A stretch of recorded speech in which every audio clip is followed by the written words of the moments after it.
Okay,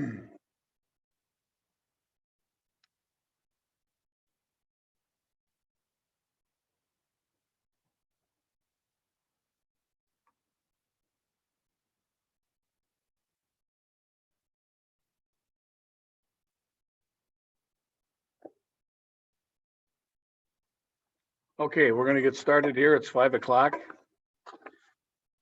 So good evening and welcome to the April 14th, 2020 City of Detroit Lakes Council meeting.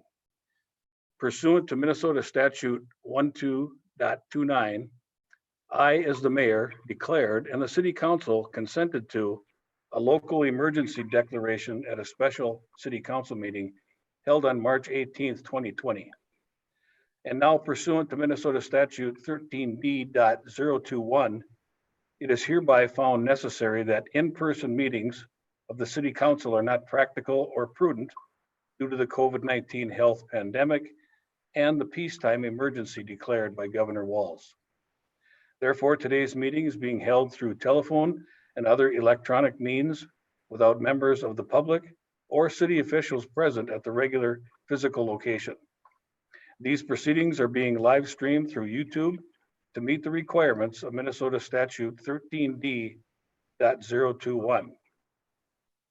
At this time, I'm going to ask the City Administrator Kelsey Clem to review the protocols of using the Zoom conference call. Kelsey? Thanks, Mayor and council members, for participating via Zoom. Just a little bit about how the system works. If you move your cursor at all, it should show a button ribbon on the bottom of the screen. That's where you'll find your mute button and your stop video button. You also can see who else is on the call by the participant button. So as we talked about before the meeting, we encourage everyone to mute themselves except for when they are going to speak, just to cut out any type of background noise. And it also provides kind of an ability for the council members to see who is looking to speak. We're going to probably experiment a little bit with this. Carrie also has the agenda up on her screen, and she can share her screen so you can see the agenda. Unfortunately, when you share the agenda, you're going to lose this look that you see now, where you can see everyone individually. So we're going to probably switch back and forth on that a little bit, just like that. So you can still see the agenda. You can see now the film strip on the right of the people participating in the call. You also heard us explaining a little bit, all the council members are panelists, so you are able to see each other and talk and participate in the meeting. We also have several people who are attendees, who are staff people, and for them to participate in the meeting, Carrie will have to upgrade them to a panelist, but I think we have that kind of worked out too. And as Carrie mentioned, we are streaming on YouTube. Again, that's part of our requirements, that the public can basically view this, this meeting passively through YouTube. We have a messaging function too. If for some reason you're losing audio or your mic isn't working, feel free to hit that chat button on the bottom and send one of us a message. You can send it to the whole group, or you can direct it directly to Carrie or me, and we can see if we can diagnose the problem. So that's kind of it for the quick Zoom tutorial.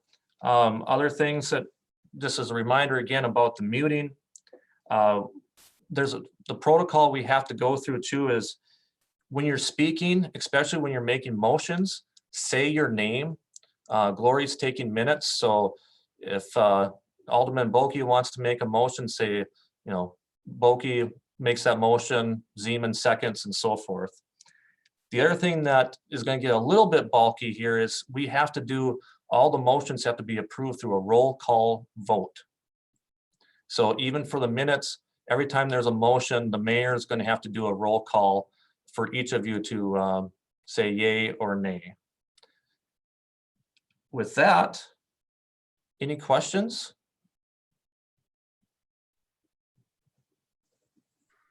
Okay, so at this time, I will call the regular meeting of the Detroit Lake City Council to order. And I'm going to go through and take a roll call of the council members. So please say aye when I call your name. Alderman Wenner.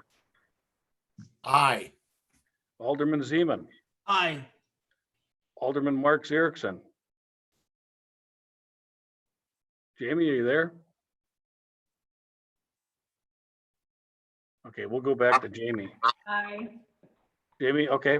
Alderman Sherman, Aye. Alderman Boki, Aye. Alderman Josephson, Aye. and Alderman Imholt. Aye. Yeah, Alderman Suki's also here. And Bly too. And Alderman Suki, Aye. and Alderman Bly. Aye. I was getting ahead of myself, sorry. The minutes of the regular city council meeting held March 10th, 2020, and the minutes of the emergency city council meeting held March 18th, 2020 are before the council. Is there anyone in the council that wishes to make any corrections, additions, or changes to the minutes? Hearing none, I would entertain a motion for their approval. Zeman, so Suki so moved. moved. So Second by Bulkey. we had a motion by Zeman and a second by Boki, is that correct? Yes. Yes. All in favor of the motion, say aye. We're gonna have to do the roll call again. Alderman Zeman, Aye. Alderman Marks Erickson, Aye. Alderman Sherman, Aye. Alderman Boki, Aye. Alderman Josephson, Aye. Alderman Imholt, Aye. Alderman Bly, Aye. Alderman Suki, Aye. Alderman Winter. Aye. The motion carries. The minutes of those two meetings, the regular meeting held March 10th and the special meeting held March 18th, 2020 are approved. The consent agenda is before the council. All items with an asterisk are considered to be routine by the city council and will be enacted by one motion. There will be no separate discussion of these items unless a council member or a citizen so requests, in which event the item will be removed from the general order of business and considered separately in its normal sequence on the agenda. Is there any council member that wishes to either add or remove an item from the consent agenda as it's printed? Hearing none, I would entertain a motion for their approval. Suki so moves. Zeman seconds. Motion by Alderman Suki, seconded by Vice Mayor Zeman to approve the consent agenda as printed. Is there discussion? Okay, we'll go through a roll call for approval then. Alderman Marks Erickson. Jamie, are you there? Okay. Aye. Alderman Sherman, Aye. Alderman Boki, Aye. Alderman Josephson, Aye. Alderman Imholt, Sure. Alderman Bly, Aye.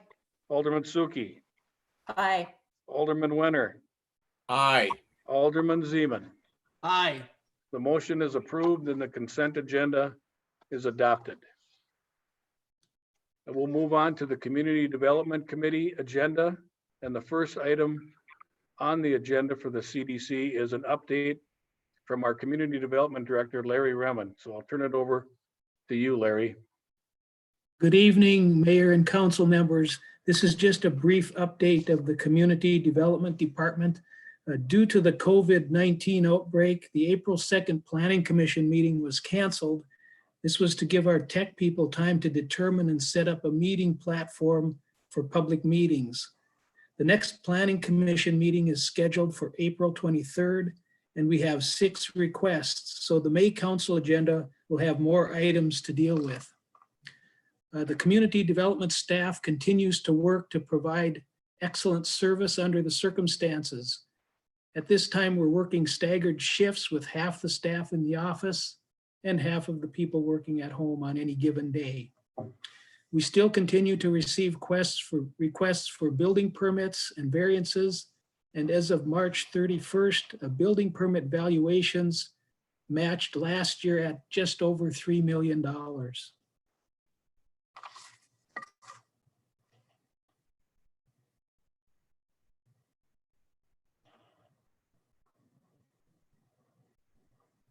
Mayor, you're still muted.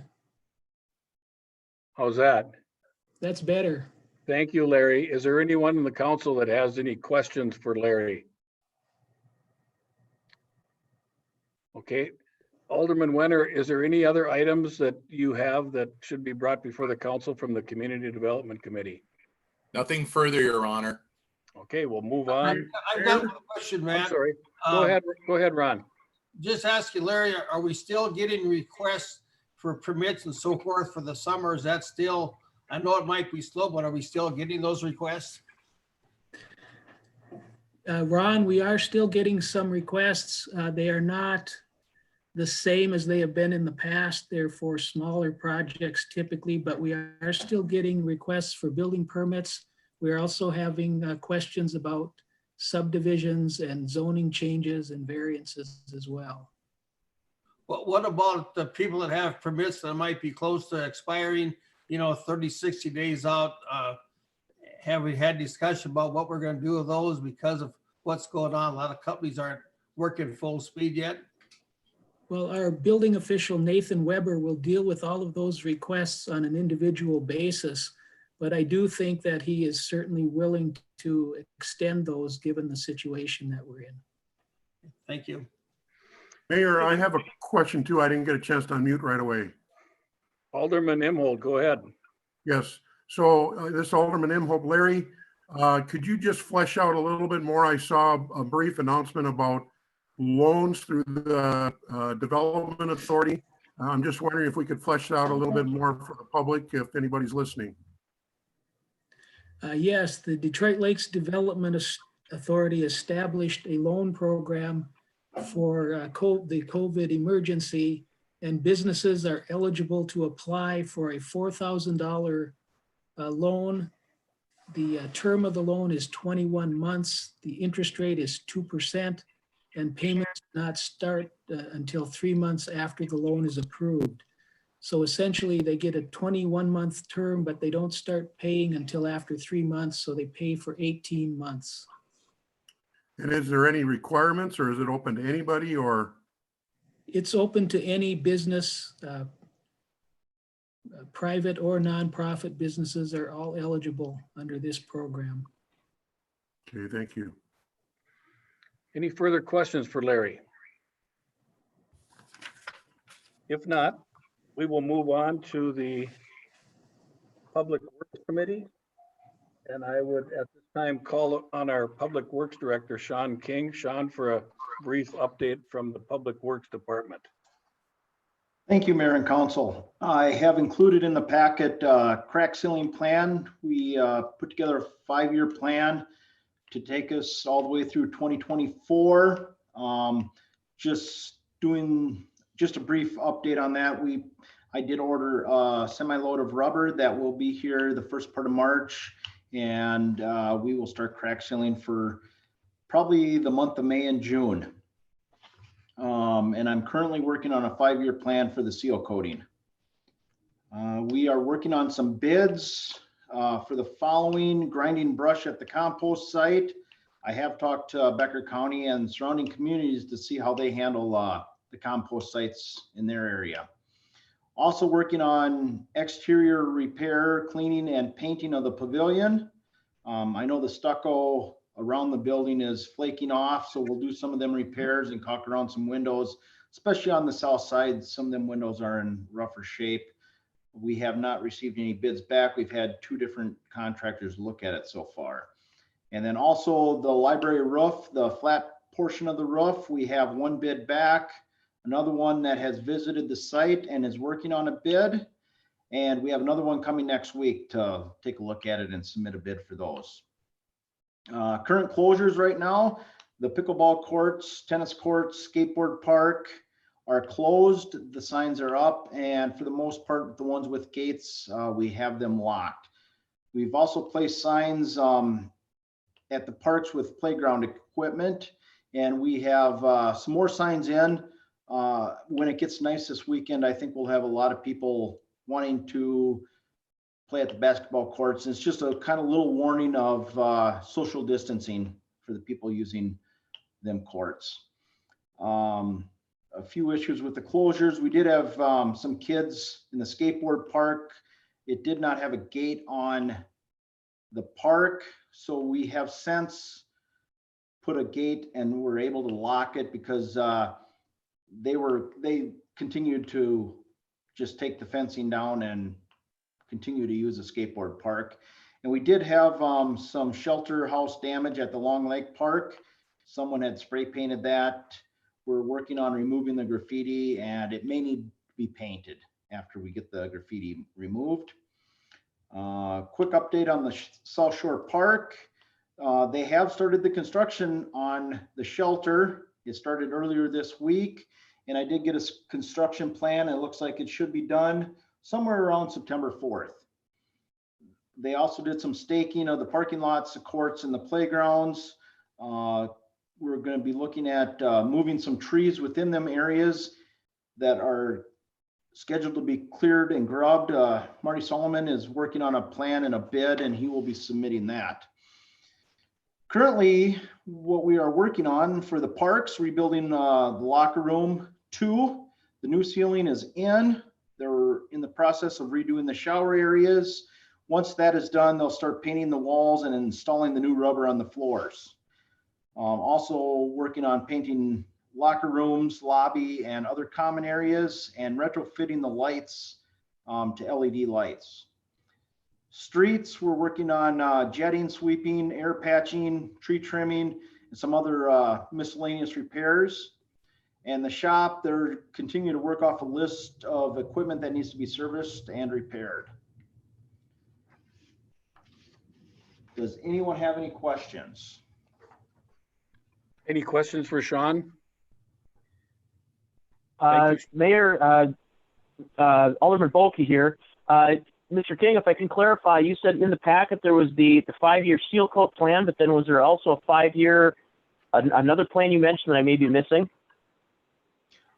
What's included in the packet is the seal coat plan, or the crack sealing plan, the 5-year. Gotcha. Okay. And I am currently working on the seal coat. I'm also working on a 5-year plan for the seal coat. Okay. Any Excellent. further- Thanks for clarifying.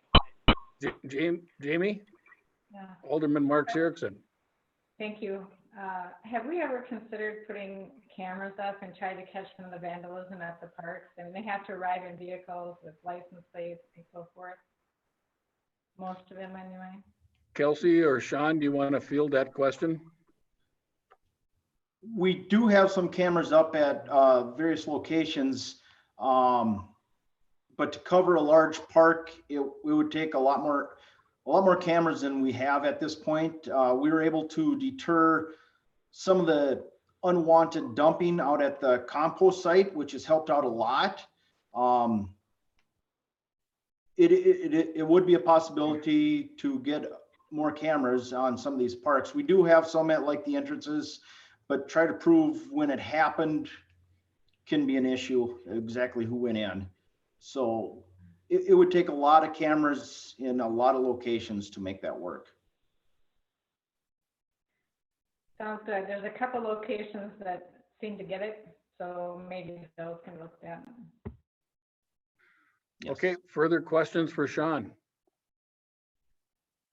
Thank you, Sean. And Alderman Imholt, I think B, C, D, and E are all items that you may want to call on the city engineer, John Pratt, to give us some background, but I'll turn it over to you, Bruce.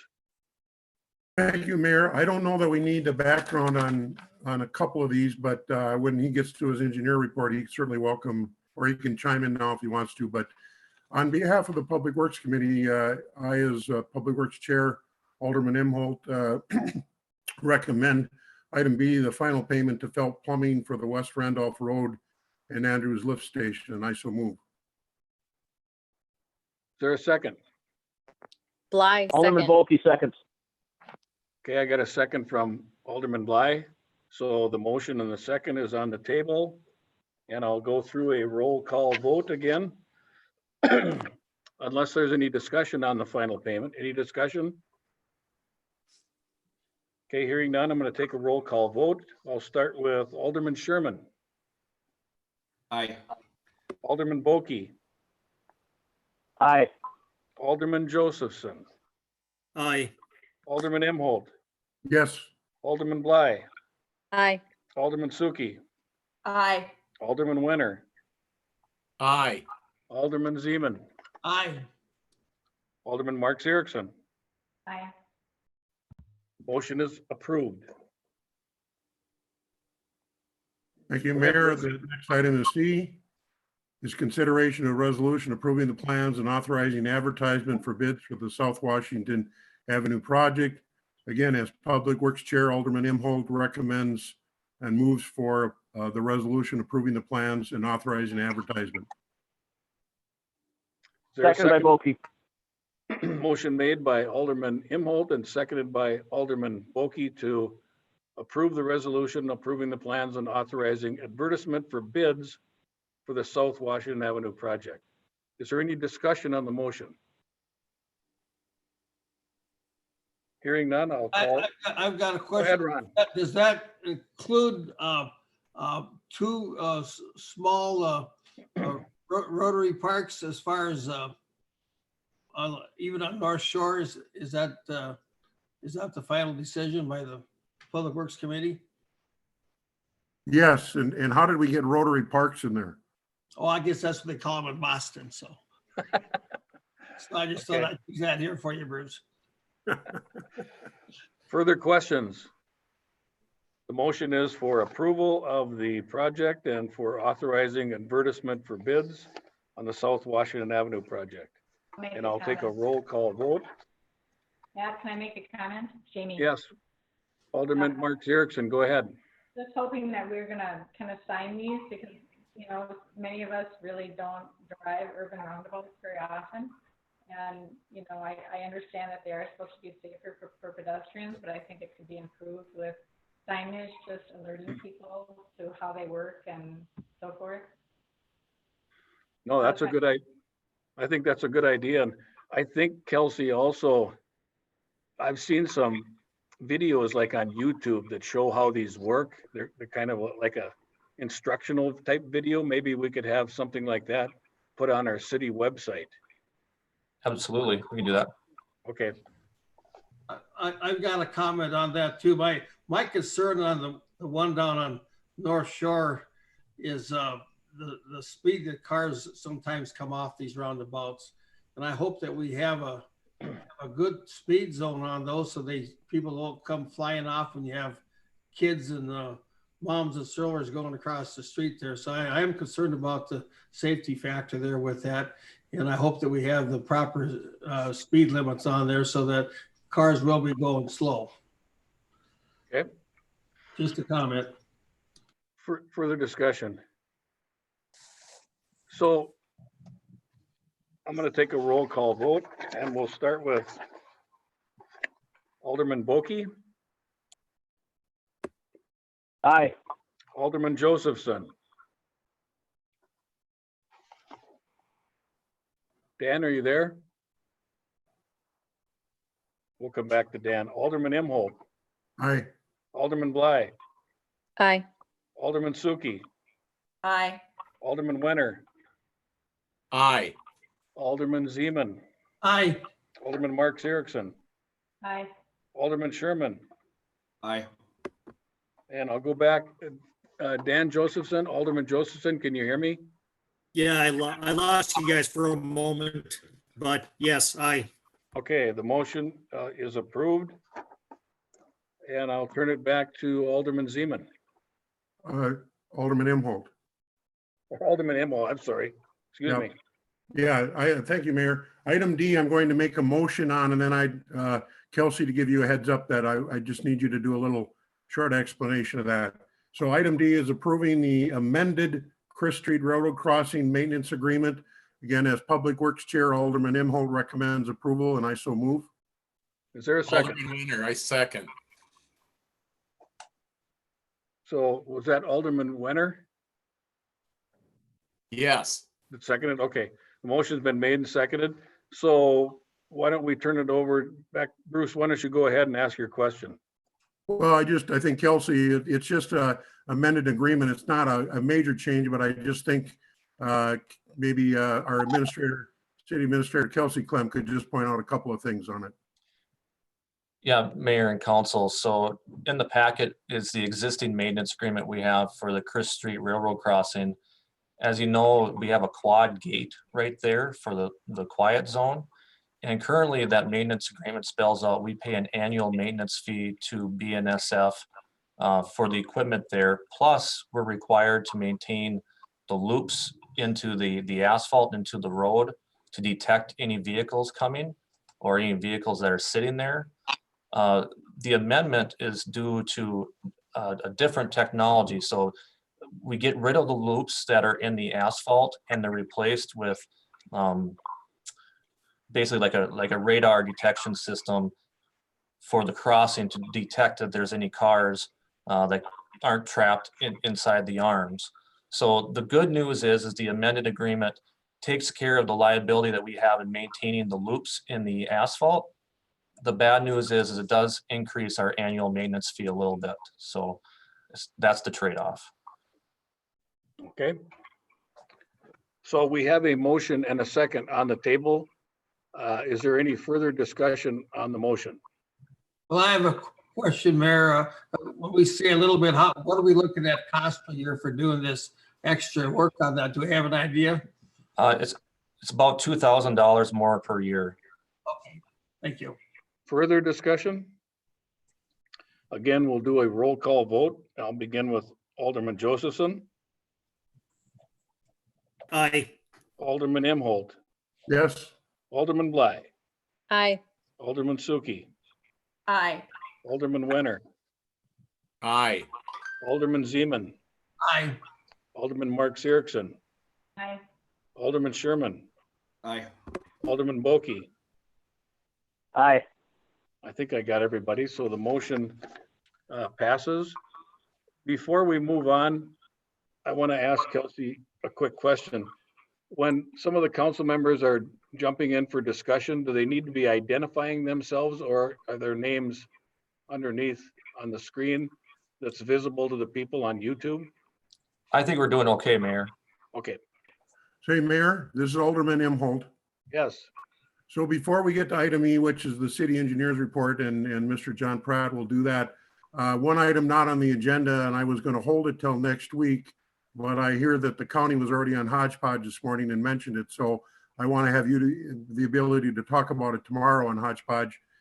For the council and any public listening, the DNR did approve the trail bridge from basically the tunnel on the east side of Detroit Lakes to Acorn Lake to build the Heartland Trail. The good news is it came slightly under the bid estimate. And the other piece of good news is it went to a local contractor, Haug Inc. So not only is the business going to stay locally, but I think we'll have a chance to talk to the contractor and obviously encourage them to move the project along.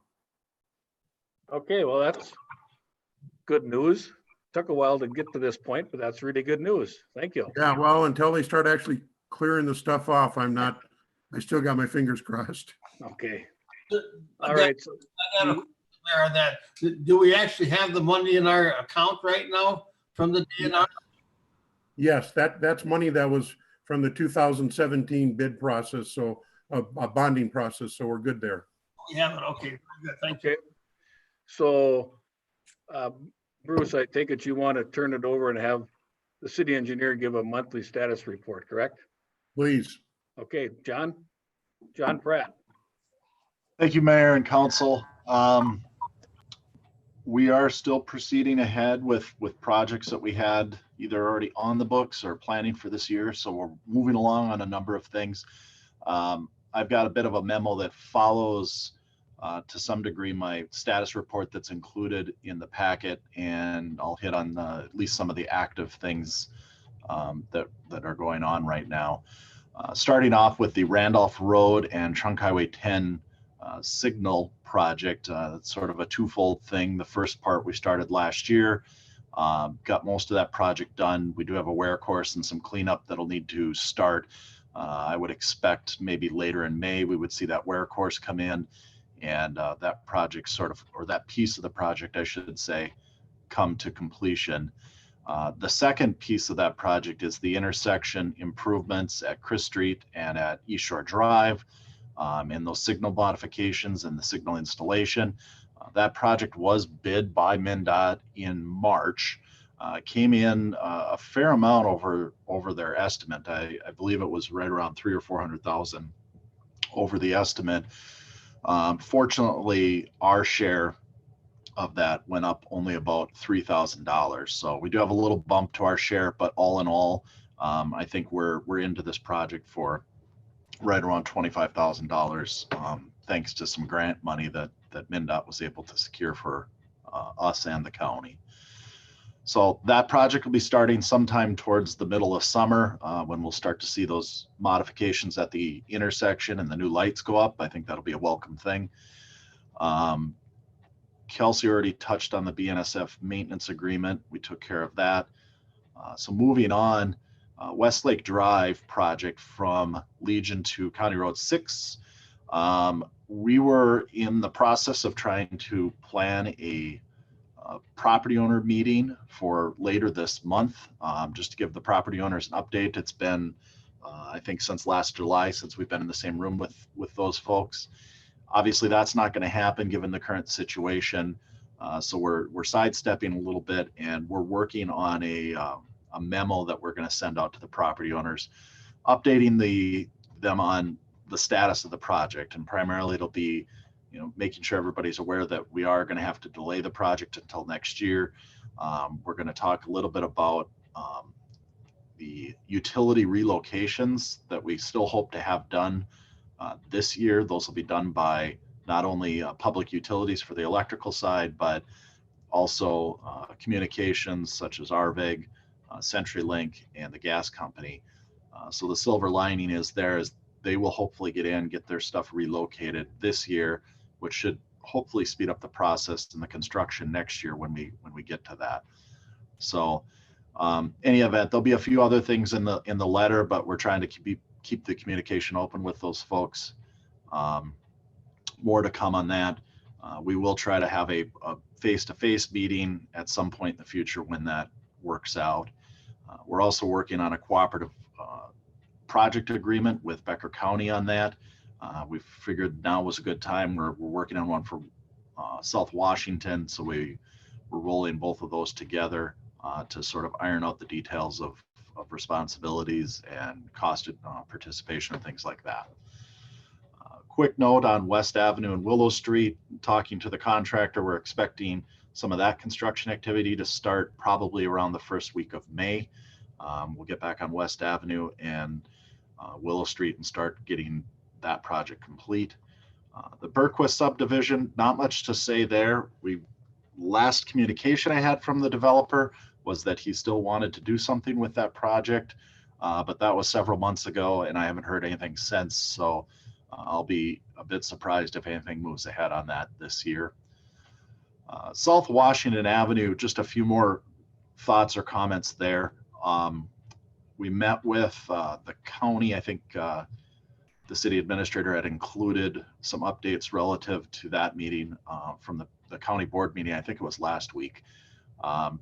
Discussed the parking and the mini roundabout down at North Shore Drive again, and have their blessing on that. That is what we're including in the project, is a roundabout both at North Shore and at Willow, and then back in diagonal parking to the south of North Shore Drive along City Park.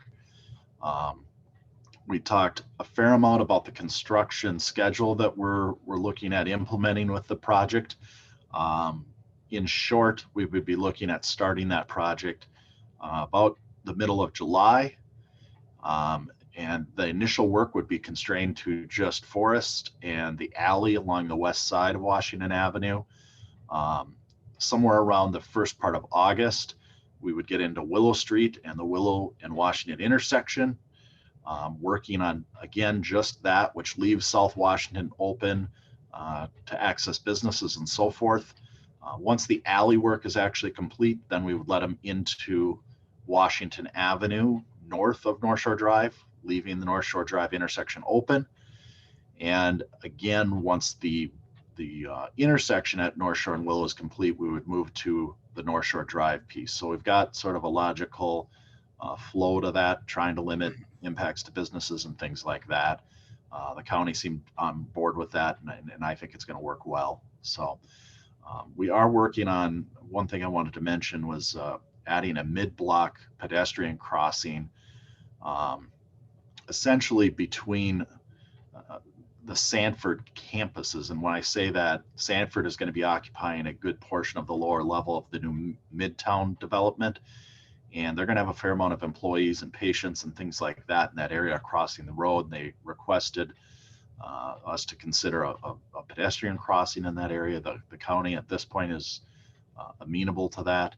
So we're working through some of those details, but that's something new or different that I don't think the council was probably aware of. So with that said, we're working on finalizing a few details in the plan. We're getting awful close. We have to go through MnDOT review and approval process, which sort of leads us to bidding this thing probably sometime in May, with a bid opening late May, and then awarding a construction contract, hopefully the early part of June, leading us into the construction in July. So moving on, the South Shore Park, City Park Trail, and Veterans Memorial Parkway 88 parking revisions. That's a contract that we actually bid later last year. We've awarded that again last year to Feld Plumbing.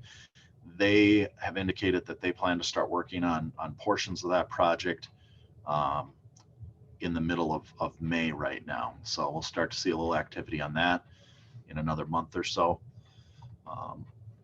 Next item, Long Pine Estates. The developer is seeking approval for a PUD for some twin homes along a portion of that subdivision, which was a little bit of a change from the original scope. So he's going through that approval process right now. Once that's finalized, we'll make some adjustments to the plans, and likely we'll be bringing those plans back to the council in May for authorization to bid, and then construction sometime this summer. Another subdivision, the Brisland subdivision, we've talked about for several months.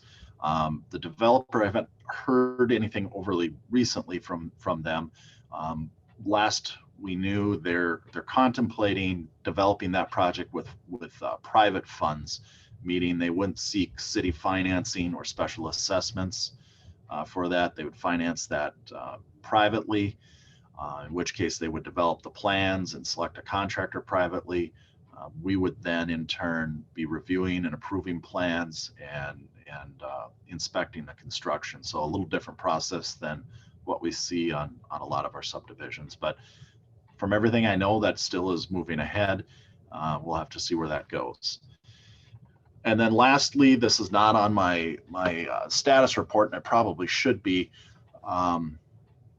Kelsey thought it'd be a good idea to update the council on the DMRA Legacy Grant. This goes back a number of years when the city was awarded on behalf of DMRA a large grant, legacy grant. It really had four primary components for those that maybe don't remember. It was the purchase of some large tracts of land for future development of bike trails and amenities out there. The development of additional mountain biking trails, the construction of a playground in a treehouse area, a natural playground, I should say, in a treehouse, and then the parking lot improvements at the tubing lodge area. So where that's at, the parking lot portion that was bid with the Willow Street project, that's effectively done. Unfortunately, we've had to do all these as separate pieces. So the parking lot contract is pretty much taken care of. The land acquisition, that is done and over with. The bike trails are probably in the neighborhood of 70% complete. They started that last year, and we'll finish it up this spring. And then the tree house and the playground is the one that's a little bit outstanding. The playground is under contract and being constructed. The tree house, on the other hand, was bid twice, came in over budget pretty substantially both times. And then we recently just got approval through Greater Minnesota Parks and Trails Commission. I don't think I got that quite right. But we got the necessary state agency approval to revise that project scope, the scope of that grant and the budget, to remove the tree house from the project And those funds are being reallocated to some enhancements to the playground and also to construct some additional mountain biking trails. So we're in the process of working with the MRA on that. So that is my report, Mayor. Let me know if there's any questions. John, Alderman Bulkey had a couple of questions that he put on the Mr. Pratt? Zoom web chat. So go ahead, Matt, go ahead. Mr. Pratt, looking at Willow Street, when is the second lift of asphalt going to be applied to that? Do you know yet? I don't know that I can say for certain. My speculation right now would be towards probably towards the end of May would be my guess. Okay. It could eke into the early part of June, but somewhere in that neighborhood. And then when we do that, is that street going to be closed for a week, give or take, or what's your timeline? You know, we may end up, depending on how that works out, we'll try to close things at sections at a time. We may even try to do portions of it. Will be smaller portions, but portions of it, we may try to even do under traffic with flaggers. In either case, you know, the paving, let's just say for Willow Street, if we did close it off, really should be able to be completed in probably about a day and a half's worth of time. So the impact should be pretty nominal. Thank you. Second question is, you're talking about the Mid-Street crossing on Washington, kind of by the Sanford campus there. Are those crossing nodes, would that be something similar to what we have on Frazee Street by the hospital?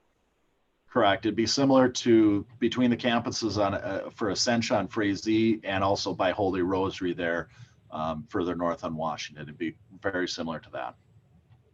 I think that's a great idea. Thank you. That's all I have.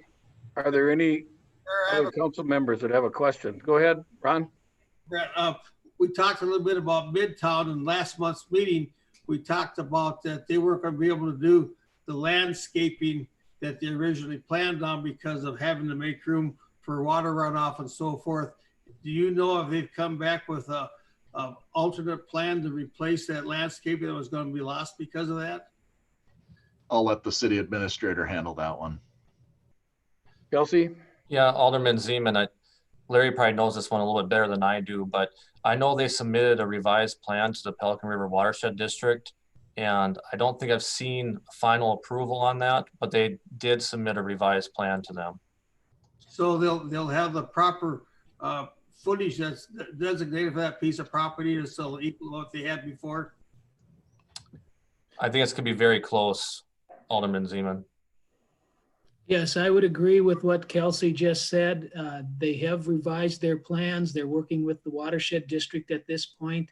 Once they've got that completed, we'll take a look at it and see where they're at and whether or not they would need a variance for that. Thank you. Any further questions for the city engineer? Alderman Imholt, is there anything else on your agenda that we need to discuss this evening? No, Your Honor. Okay, well, then we'll move on to the Finance Committee, and I'm going to call on our Finance Officer, Pam Slifka, to give us a department update. Pam? Good evening, Mr. Mayor and Alderman. Our audit preparations continue. I was speaking with the auditors today, and they are performing their audits remotely, which is a challenge for them since they're usually accustomed to working out on site, and we're also accustomed to that. So we'll be working through some different issues and trying to provide them with the information that they require. Our audit was originally scheduled to start on May 18th. We had some discussions today, possibly moving that up a little bit, trying to be flexible, and instead of having the audit field work completed in 4 days, it may wind up taking more like 3 weeks, but it won't be as intense. So we'll work through those issues. Our single audits did begin last week.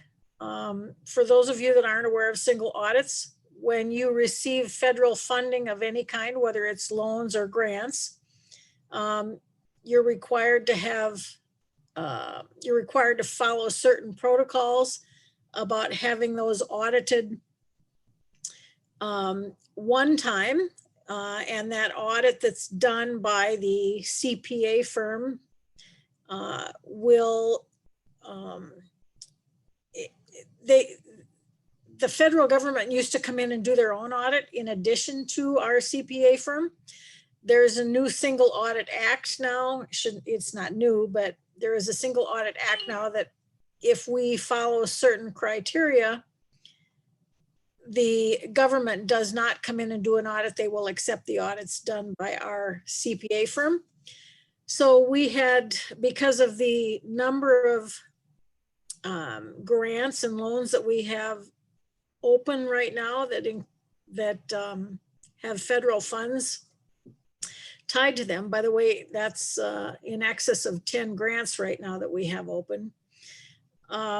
We are required to have 2 single audits this year. Those 2 single audits were on the Weston Willow drinking water loan and also on the Randolph Road project. Those audits began last week. Hopefully we'll be able to wrap those up this week. That's just a small piece of our overall audit, but it's a fairly intense part of it. It'll be nice to have that piece done. And then we are also working behind the scenes on doing a little bit of background work on financing for the new police department. We're a long way from nailing things down, but we're putting some of the pieces together to see what would work best for that.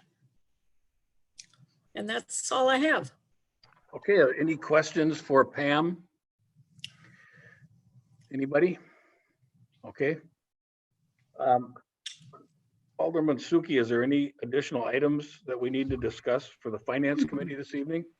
Well, we don't really need to discuss these, but I thought it might be good to have Kelsey give us a little overview of where the city stands regarding all of these COVID-19 changes.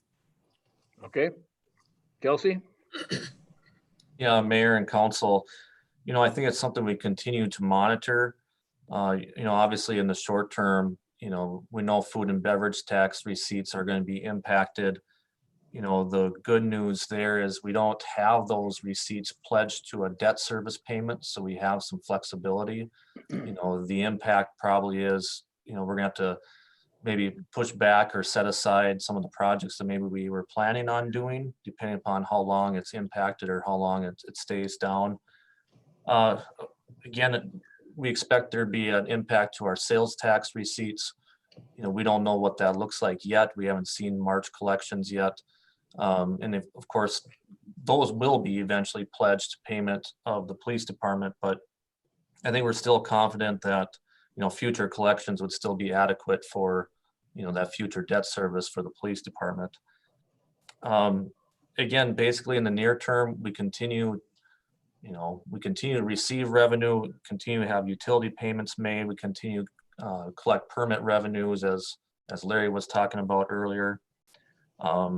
Looking a little bit further out, property tax payments are still scheduled to be due on time. There was some talk about maybe postponing that, which could potentially delay some of our revenue collection. But, that's one of the reasons why we have strong reserves, is to try to weather those things and to provide us with some flexibility. We continue to watch the state budget forecast too. Again, I don't think with this administration, they would cut LGA this year. But again, that's something we're just kind of keeping an eye on. And, probably the long-term or the bigger picture might be as we start looking at our August budget and seeing how, quickly we pull out of kind of the economic impacts of COVID-19. I'm sure there's going to be some pressure on trying to keep our levy flat to, lessen the impact to, all the property owners in the city. And, that's going to be challenging in itself. As right now we're looking at an LGA cut, if nothing happens next year, of about $90,000. So that in itself is a 2% levy increase. So, I think there's a lot of things we're continuing monitoring. I'd say certainly, at least in the short term, things are very stable. Our revenues are continuing to come in. Randy will talk a little bit in his report. Our liquor store revenues are actually up, but we'll continue to monitor it. And I think it's something that will probably carry into our budget discussion in August. Okay, does anyone have any questions for Kelsey or for Pam on the Finance Committee? Okay, thank you, Pam. Thank you, Kelsey. At this time, we'll move on to the Public Safety Committee agenda, and I'll just turn it over to Vice Mayor Zeman. Mayor? Oh, I'm could I- sorry. I'm sorry. That's Go ahead, okay. Madeline.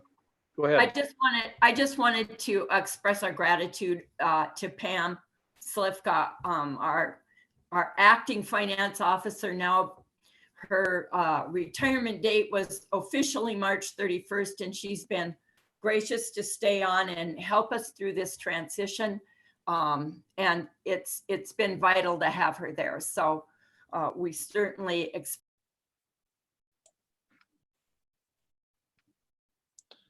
No, I lost, Madeline, we lost you there a little bit. Oh, how much did you hear? Well, Any? we missed the last little bit, Oh, just but I think we got the gist and that we're grateful to have had her willingness to stay on and work through this transition. Thank you very much, Pam. yeah, I'm glad you brought that up, Madeline. Thank you. And thank you, Pam. We appreciate your willingness to help us get through this transitional period. So if there's nothing else for the Finance Committee, I'll turn over to Vice Mayor Zeman for the Public Safety Committee. Hey, thanks, Mayor. The first item is 7A is the department update of what Police Chief Steve Todd is doing for our police chief and what's happening in the area since COVID-19 has happened. And Chief, you want to give us an update about the delivery servers that you're doing with Beth Friday and all that stuff? Sure can. Can you hear me okay? Yes. You can. Okay. The volunteer DL program is going remarkably well. Beth Friday has been appointed as the volunteer coordinator, and she's just doing an incredible job.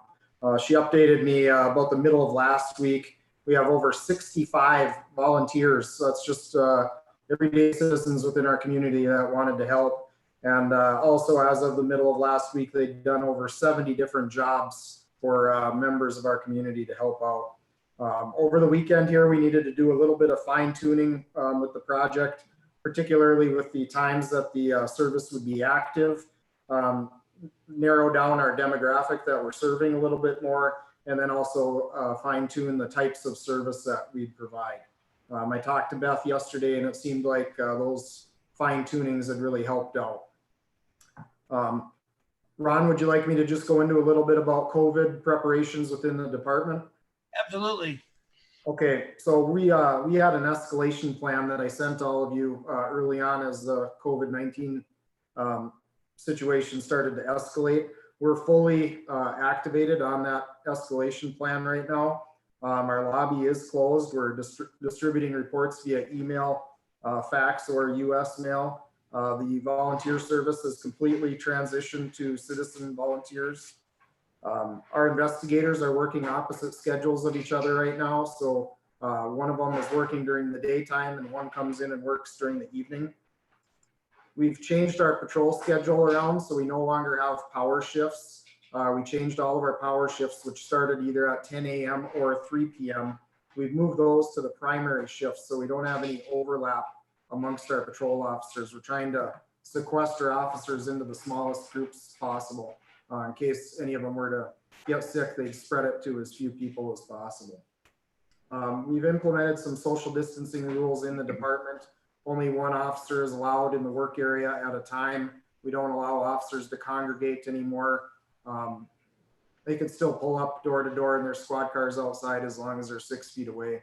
But we're just trying to limit as many officers from getting sick at the same time as we can, because our overall mission is to continue to provide law enforcement and public safety services to DL. One major change that I've made is now I allow our patrol officers to take their squad cars home. This helps stop the large congregations of 6 officers at a time during shift change. So the officers don't have to move cars We don't have a bunch of officers in the same place at the same time. And it's helped that gas is cheaper than it's been in about 10 years as well. Our record staff is also separated. So during the work week, we'll only have one record staff member in the office. The other one is working remotely from home. Really the only things left that we have that could escalate any further is if we started taking advantage of our MOUs with the local hotels. Although I don't really see that happening right now, but if we need it, we have those MOUs in place. I can touch briefly on our PPE supplies. We started out this crisis with no masks left. We had nothing in stock. Part of my daily routine was stopping at Menards every morning on my way into the office and seeing if they had any 3M N95 masks. We have begged, borrowed, and stealed quite a bit of equipment. I'm up to 104 N95 masks. We have about 15 construction grade dust masks and 320 of the softer surgical masks. Probably about 2,000 latex gloves. And we have some other PPE in stock now that I feel quite a bit better. I've given officers the option to wear that PPE at any time they want to, and then I require it anytime they're with a positive tested person or somebody who's symptomatic.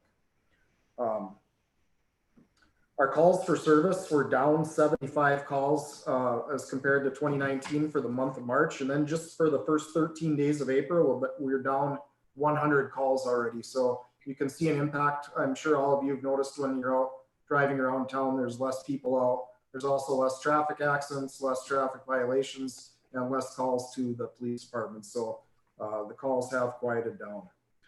Just a couple last few items on regular police department material. Our pepper ball launchers arrived here this last week. So once COVID ends, we have 2 officers to send to train the training for that less than lethal option.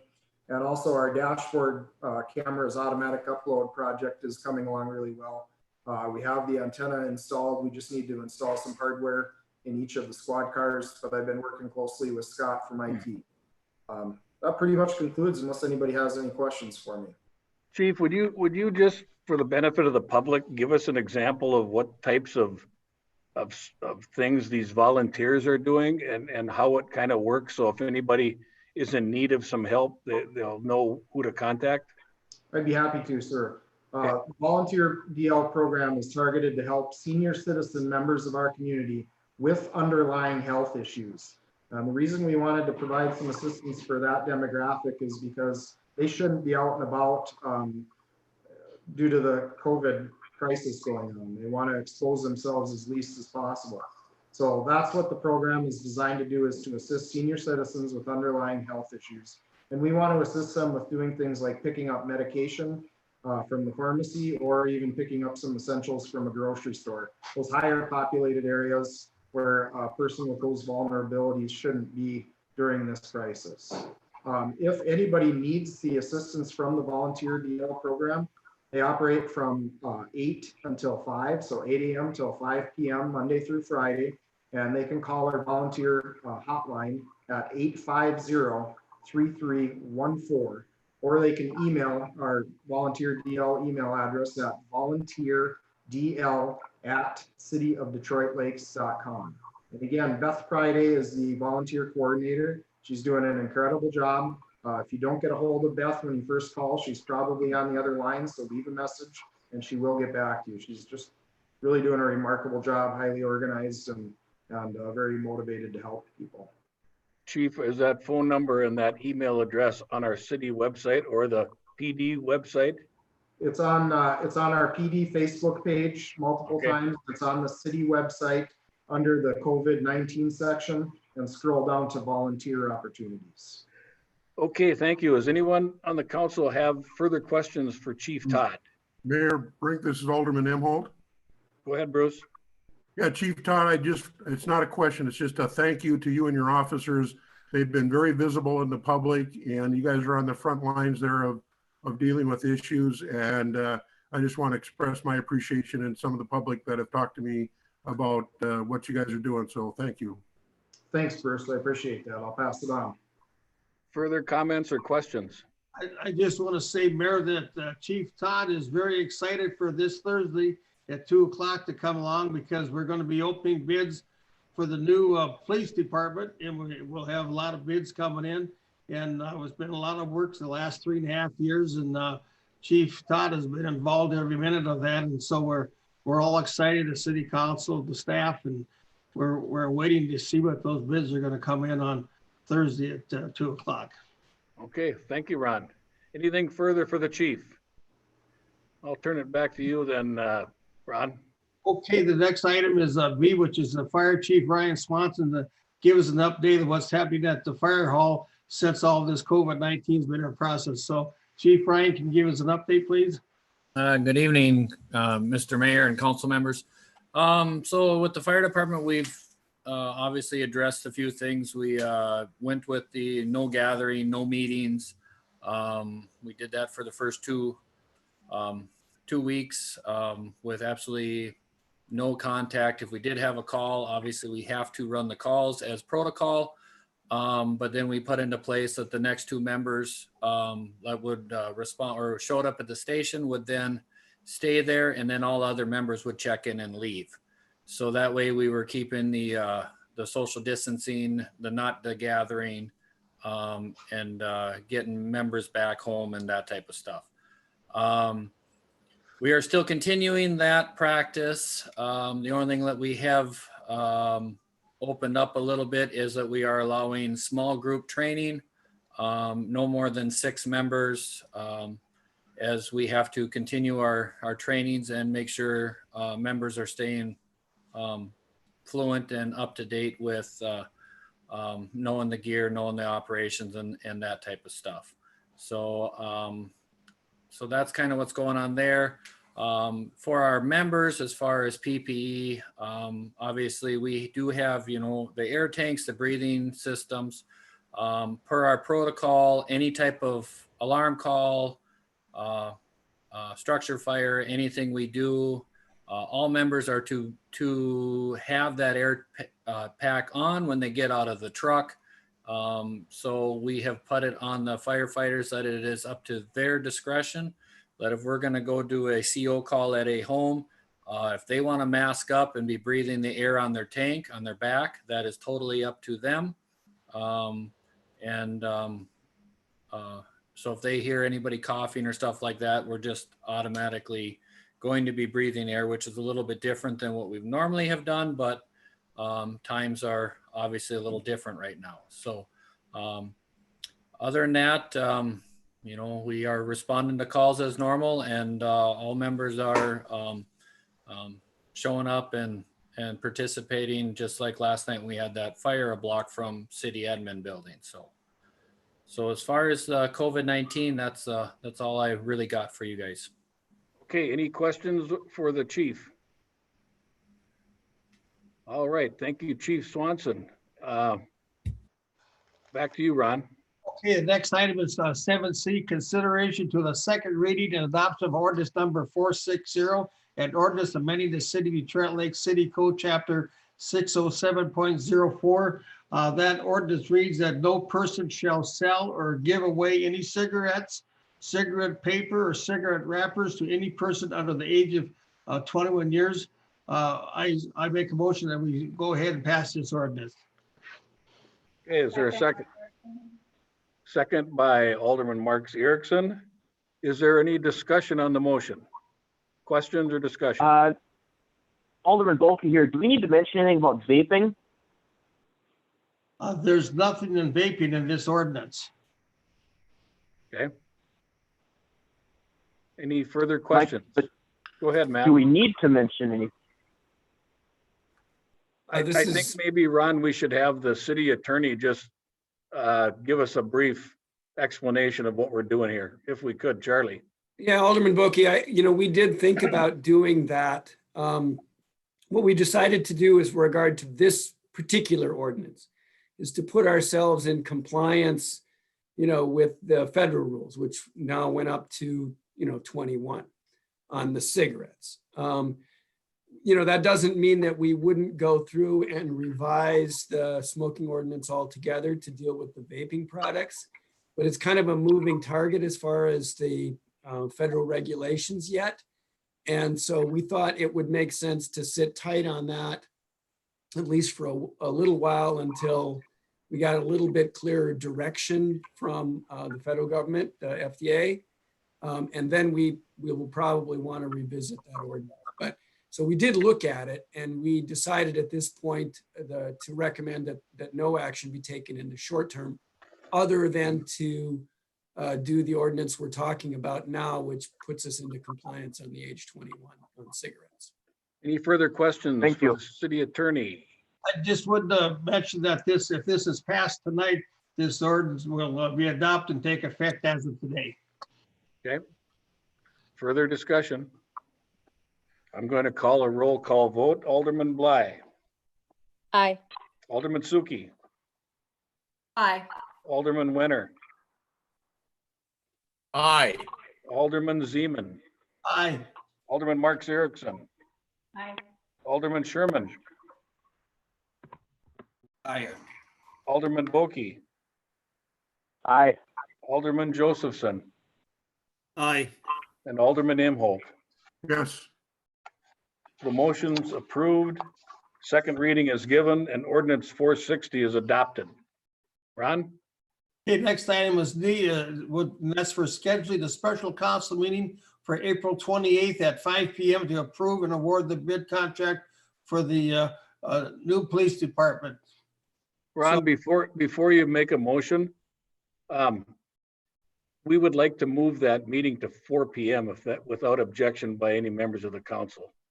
Is it all right if we move it to 4 PM? Absolutely, for me it is.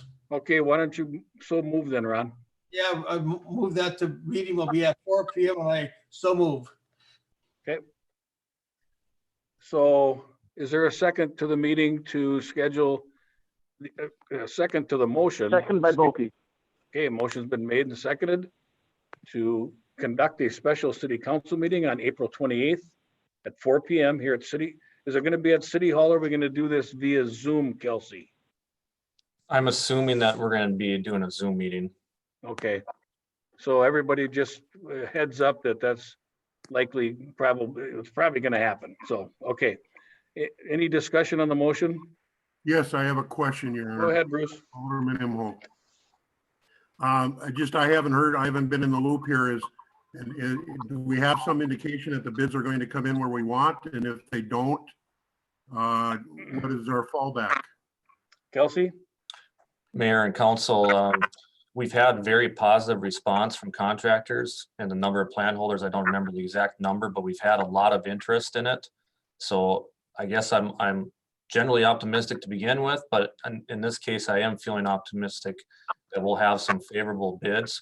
As far as a plan B, we bid several alternates that we can basically take out of the project if we're overbid. Thank you. Further discussion? Take a roll call vote to schedule a special council meeting this Thursday, April 28th at 4 PM. Matt, it's not this Thursday, it's the following it's on the 28th. This Thursday is the opening of the bids. I'm getting ahead of myself. Sorry, it's the Thursday, the April 28th, 4 PM via Zoom. And I'll call a roll call vote. Alderman Suki, Aye. Alderman Wenner, Aye. Alderman Zeman, Aye. Alderman Marks Erickson, Aye. Alderman Sherman, Aye. Alderman Boki, Aye. Alderman Josephson, Aye. Alderman Imholt, Aye. Alderman Bly. Aye. Motion carries. Ron, do you have anything else on the Public Safety Committee? None, Your Honor.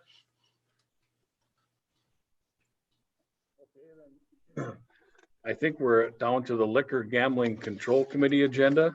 And the first item on the agenda is a department update from Liquor Store Manager Randy Boer. Randy?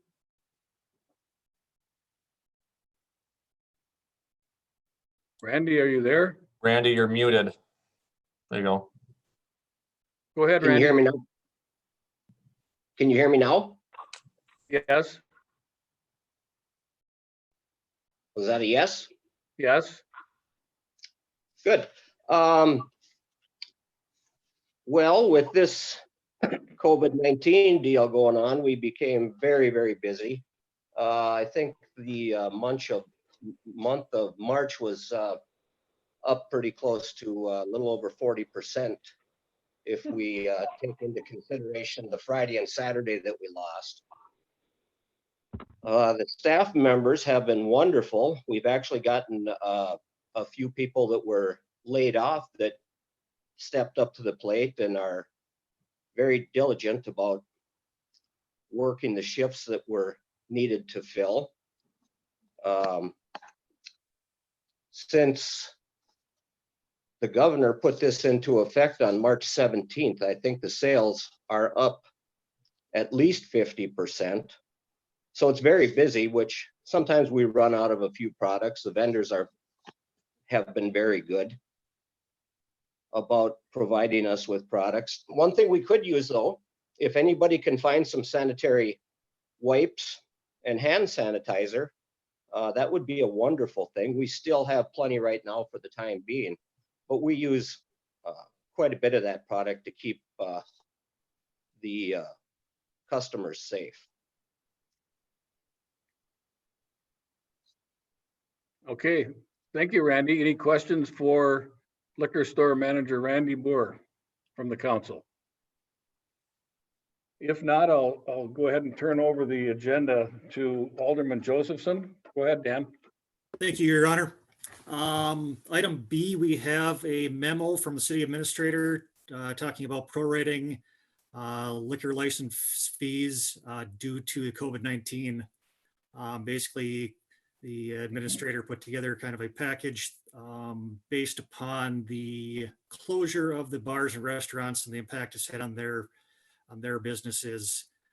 The proposal that is there is to do half of the month of March and April and refund those dollars back to those businesses. Am I missing anything, Kelsey? No, that's correct. It's the county took somewhat similar actions, so and we've had a couple of requests about it, so that's kind of what spurred this discussion. So Dan, before you make a motion, I know I had a brief discussion with Alderman Imholt last evening, and he has got a little different idea. And if I could call on you, Bruce, before we make a motion, then we have to modify motions and all that.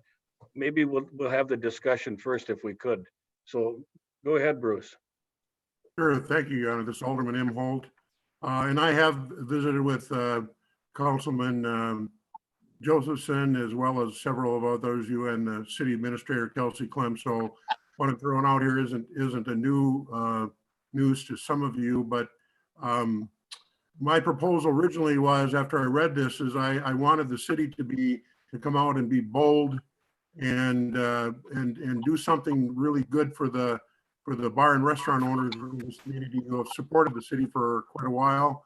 Especially, you know, they have two types of sales tax that they pay, the food and beverage tax and the sales tax that now goes to the police department. So my original thinking was that we should rebate 6 months and we should do that immediately. And my reasoning on that was, I think it would create, as I said, some goodwill with the bar and restaurant owners. Also, I think it would do some great PR for the city of Detroit Lakes in terms of, you know, not only region-wide, but statewide, so showing that our city is out front and supporting. Some of these folks are going to have some of the smaller establishments, their total cost there is $4,100, as you see, and they're going to have a little bit of trouble starting up. And if we rebate some dollars right now, that would help them with the rent and the utilities and some of their other fixed costs. But after visiting with some council folks, Mayor, I would back off if Alderman Josephson's going to make a motion for 1.5 months. I'm going to make an amended motion, but right now, in the interest of compromise, I would propose 4 months. I think 4 months at least is something that's out there, that's bold, that would basically say we're rebating 1/3 of your liquor fees this year, and you know, and if it gets beyond July, then obviously we'd have a discussion again. But I think that's at least a significant enough number that, and I'm glad to hear that we were just going to do it without having somebody make an application. I'm getting a little long-winded here, but I can tell you, I just went through 2 weeks of business owners making applications to the federal government, and nobody likes to make the application. So just rebating the fees is a great idea, but I would propose 4 months. And I think given our liquor store report we just had, one of the reasons that that's up is because nobody can buy alcohol at the bars and restaurants. And so I would propose that be about $25,000. And I would propose that that come out of the liquor store. So that's my proposal. I'm throwing it out there for discussion. Thank you for letting me have my say, Mayor. Okay, so rather than making a motion, maybe we could just continue with the discussion. There may be other council members that want to make a comment or have a different idea or agree or disagree. So I would just open it up to any other discussion by any of the council. I've got a little comment that I can understand 3 or 4 months, but when you say this should come out of the liquor fund, I've had people call up, ask if the city's thinking about could maybe reduce their property taxes for next year. There's so many needs out there, more than what we have money for. And I think that probably with hearing Kelsey say that next year, we're probably going to lose a lot of this LGA cut, probably up to 90,000, which is 2%. I think we have to look at putting more of that money from the liquor store into our general fund to help pay for this thing. But we have lots of needs out there. And I just think we've got a lot of people that ought to work themselves that aren't getting any help. And the list just goes on and on. We have so many people that need help right now. And I want to help the liquor store people, but I'm feeling that money should come from someplace else. Any money we have right now that's being generated from the liquor store should go into the general fund to help pay for this, because we're not getting food and beverage tax. That's going to be affecting some of the projects that we've got tied into food and beverage dollars. So I think before we go out and start spending this money before we have it, I think we should just take a big look at it. But I would support Bruce on this 4 months, because right now the governor's out to May 13th. So that'd be 3 months and possibly could go on into June. So I would support Bruce in 4 months. Any further discussion by other council members? Your Honor, this is Councilman Josephson. I lost my connection again here from the internet. Well, what Bruce, are you still, Dan, can you hear me? Uh-oh.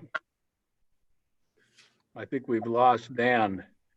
Well, let's see if we can get back on. Does anyone else have any comments or? Now of a month and a half. And then we could go back at the point of maybe looking at something next year on their liquor license fees for next year. So that's kind of where I'm at. Dan, unfortunately, we kind of lost you there. Could you repeat what your comment? Yeah, my comment is I would like to see the month and a half at the be on the table, and then we could do something in addition to maybe with next year's liquor license fees, rather than trying to take all the hit right now. Further comments? Alderman Wenner here. I'd support Bruce's proposal. I think the businesses need it now, and the liquor store has the money now, so we can put the two together. So I would support Bruce's proposal. Further discussion? Since Dan is the chairman, I'm going to allow him the opportunity to make a motion, and then if anyone in the council wants to do an amendment to the motion, we can go through and do it through that process. So Dan? All right, I would make a motion that we refund the month and a half as proposed by the city administrator for a total of $92.50, and I so move. Is there a second to Dan's motion? Would he repeat that motion again, please? Dan, we want to have Motion you is repeat. to do the month and a half as proposed by the city administrator for $9,250. Okay, is there a second? I don't hear a second. Would somebody else like to make a motion? Your Honor, this is Alderman Imholt. I would like to make the motion that we immediately rebate 4 months worth of liquor fees to the existing permit holders, and that the payment of how that's paid for be determined by our office, our administrative staff. I would second that. This is Suki. Okay, we've got a motion by Imholt, seconded by Suki, to refund 4 months of the liquor fees back to our liquor establishments that have licenses in the city of Detroit Lakes. Just for Discussion on the motion. clarification, the city attorney, we are talking about rebating to on-sale liquor, intoxicating liquor license holders. Is it going to cover everybody? Is it just the intoxicating liquor license holders? I think we should be more specific about what we are rebating. And so I don't know, Bruce, you want to clarify that maybe? Sure. Thanks, Charlie. Charlie Ramsted, city attorney. I guess I was referring to the list that was in our packet, which I believe is the on-sale license holders. So that would be my motion, and the on-sale holders. Is that specific enough? Charlie, do you feel that's specific enough? Yeah, and if we're working off a list, I'm not looking at that list right now, so that's fine. I just wanted to make sure that we knew specifically what we were doing, and it is the on-sale intoxicating liquor license holders. That's fine. Okay. Further discussion. I'm going to do a roll call vote. If I can find my roll call. Alderman Wenner. Aye. Alderman Zeman. Aye. Alderman Marks Erickson. Aye. Alderman Sherman. Aye. Alderman Boki. Aye. Alderman Josephson. Aye. Alderman Imholt. Aye. Alderman Bly. Aye. Alderman Suki. Aye. The motion passes. Dan, is there anything else on the Liquor and Gambling Control Committee agenda? Nothing further, Your Honor. Okay, we'll move to the Public Utilities Commission, and at this time I would call on our Public Utilities General Manager, Vernell Roberts, to give us an update on what's happening with our public utilities. Vernell? Good evening, Mr. Mayor and City Council. Yeah, just to give you an update of where things are at with the electric utility and the water wastewater crews. On March 23rd, the line crew split up and started doing social distancing and dispatching from the residences with the trucks. Electric Supervisor DeBleek had everybody take the trucks home. They are now responsible for taking calls from their place of residence. He has weekly or morning meetings with them and does it very much the same as we're doing this meeting by Zoom or GoToMeeting. Dispatches them from their residence and gets them work orders by means of electronic communication. It's working very, very well. The big reason we're doing that is to try to keep those crews separated. We're going into the time of year where we're a little bit at risk with upcoming weather events, and it makes me a little bit nervous knowing we're going into storm season and we run the risk of getting our crews held up by a COVID-19 illness. So we're trying to keep everybody separated. They're not allowed to come into the warehouse together. They call, make an appointment, and come in and get materials and equipment. They sanitize their own vehicles, and they work independently as much as they possibly can. Some of the bigger projects have taken a little bit longer time because of that, but we're still getting a tremendous amount of work done, and the crews have really pulled it together and are cooperating really well and working well under this new scenario. And this may be a new norm for us for a few weeks yet. The on-call rotation for that crew stays as it has been. We still have people on call and taking trouble at nights and on weekends, and so far that's been working really good. All of our facilities are closed to the public. We did that right about March 23rd. Vendors can no longer come in, especially from the outside. Deliveries are scheduled, and we take deliveries once they come in and isolate people so they're not coming into the facilities. We've been watching our supply chain for equipment and material. All of our supply chain so far stays pretty healthy, which is good for us, so we can keep continuing with work and serving our citizens of Detroit Lakes. Water wastewater crews, social distancing started for them about the same time. We split them up, and just this week now they've started taking their trucks home and dispatching from home as well. The operators for the new E2Q facility, we split them up. Two of them are on site and working independently and away from each other. The other two are teleworking, and they're taking a look at all of the O&M manuals for that new facility, going through them, becoming familiar with all the new equipment, operations, and maintenance requirements for all that equipment. So they've got their hands full doing that, and this is actually a nice time for them to get caught up on those O&M manuals without disruptions from their daily work routine. On to E2Q construction itself, it is progressing. All of the buildings are up. All of the final demolition has been finally completed. The cake storage facility is up and operational. They're starting to do site work for final grading, stormwater work, concrete sidewalks, drives, and paving of the drives. They're starting to do the punch list for all of the individual buildings. We've actually issued change order number 5, which is changing the substantial completion date from March 13th to May 1st. Believe it or not, that's coming up relatively quickly too. And we moved the final completion date from May 1st to August 3rd. If you notice, the chemical precipitation plant has gone out there. Sometime yet this week, we anticipate that Hogs will start doing decommissioning of the ponds. They've got a little bit of water to deal with in that big pond and the small pond. And as soon as that's up, they're going to start pushing that sludge up and making plans and final completion of the pond decommissioning. We're still waiting for people from Canada to come in and do the performance testing of the MBR facility itself. They were scheduled to come in the last week of March.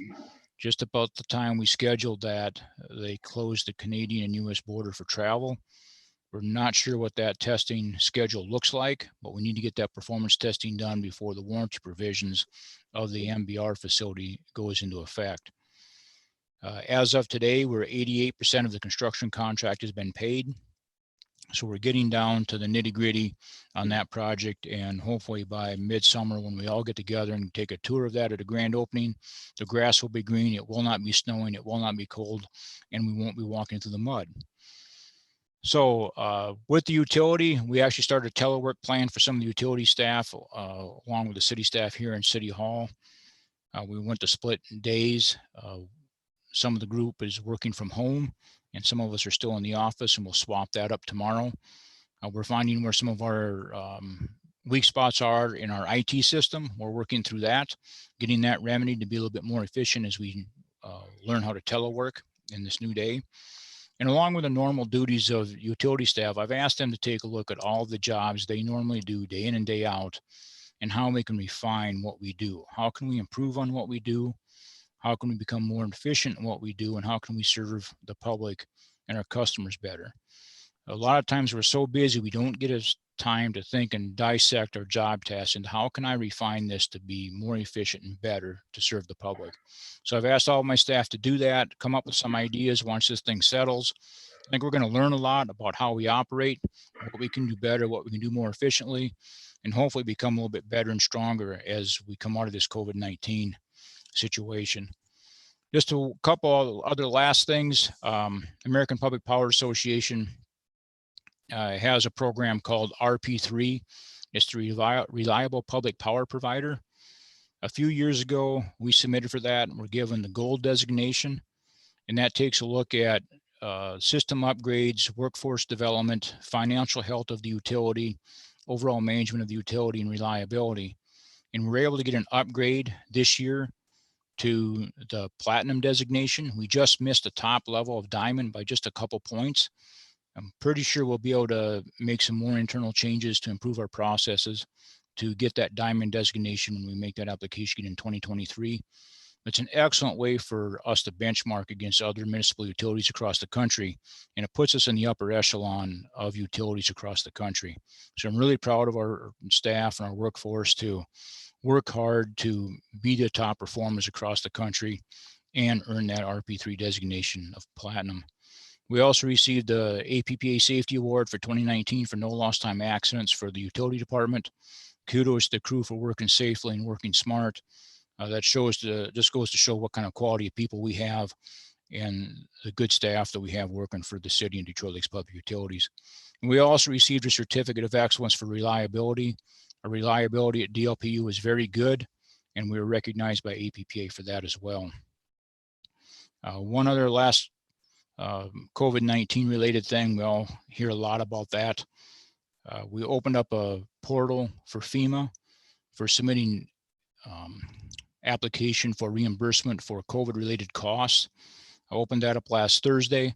So we will start tracking all of our costs that are COVID-19 related, put it in the FEMA bucket, and hopefully someday get reimbursed for all the additional costs that we're incurring because of the current pandemic that we're facing.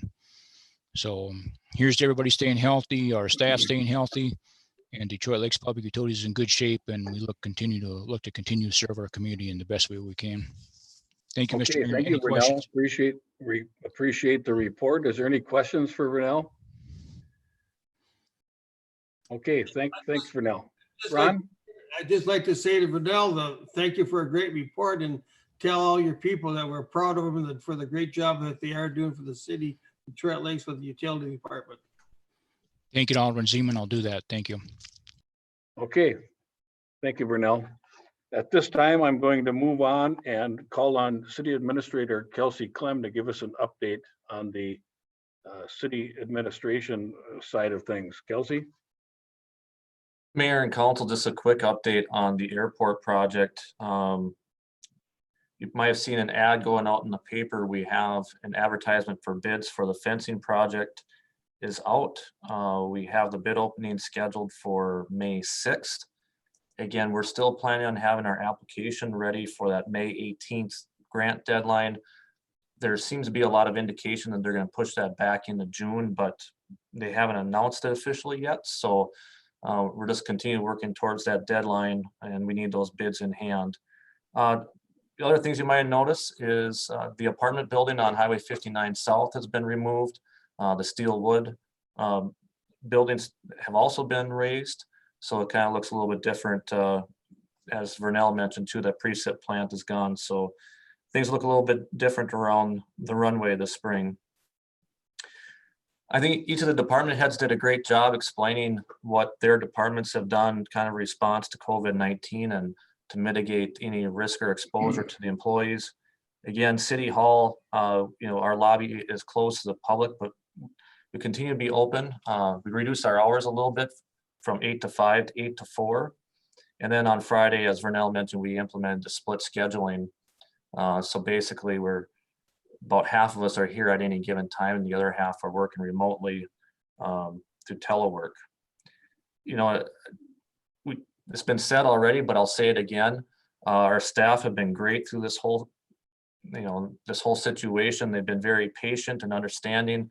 There's been a lot to digest, especially in the HR world, and Glory's done a good job trying to process all that information. And we've been trying to get it out to the employees as soon as we can. And again, the group has really stepped up and done whatever's been asked of them, all the employees, and the department heads have been great. The chief doing the volunteer DL. Again, Vernell talked about starting the FEMA portal. Every department head has stepped up and every employee has really responded in every way we'd want them to during this.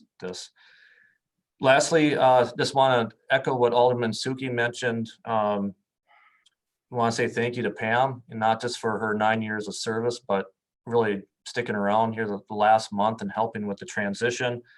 Again, this whole COVID-19 thing makes it a little bit difficult to do a transition and going through the hiring process, but we're getting through it. And I'm disappointed we didn't get to throw her a big party like I know she wants and she deserves, but we'll hopefully be able to show her our appreciation some other way. With that, I think you probably saw the message. We do have a new finance director hired. Her name is Heidi Osley, and she will be starting next Monday. With that, any questions? Any questions for Kelsey?